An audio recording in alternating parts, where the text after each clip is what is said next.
আমি দাঁড়িয়ে আছি মাগুরা নবগঙ্গা নদীর একদম পাড়ে।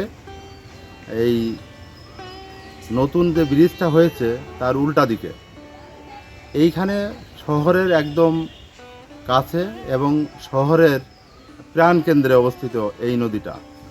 তো এই নদীটার পাড় দিয়ে হেঁটে যাওয়ার জন্য সুন্দর রাস্তা থাকার কথা এবং একসময় তাই ছিল, কিন্তু বর্তমান এই নদীর পাশে এমনভাবে বিভিন্ন ময়লা আবর্জনা এবং শহরের বিভিন্ন গলিত পচা বিষাক্ত জিনিস, খারাপ নোংরা আবর্জনা ফেলা হয় যে এই জায়গায় এখন দাঁড়ানোর মতো অবস্থা নাই।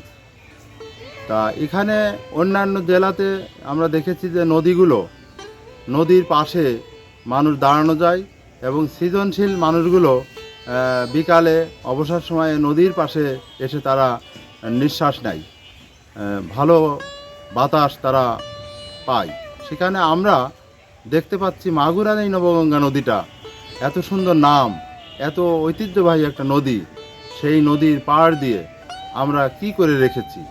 তো এর জন্য আমরা অবশ্যই এটা আমাদের জন্য দুঃখজনক, এটা অবশ্যই এর একটা প্রতিকার হওয়া উচিত। দীর্ঘদিন এই নদীর পাড়ে থেকে আগের এত সুন্দর পরিবেশ ছিল, ময়লা দূষিত কারণে আমরা এখন এই নদীর পাড়ে এসে নিঃশ্বাস নিতে পারি না।